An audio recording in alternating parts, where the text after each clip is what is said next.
terlihat satu unit MPM.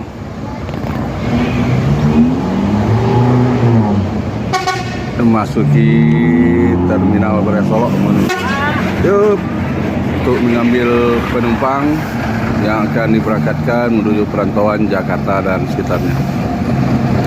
Satu lagi MPM masuk terminal Baraya Solok.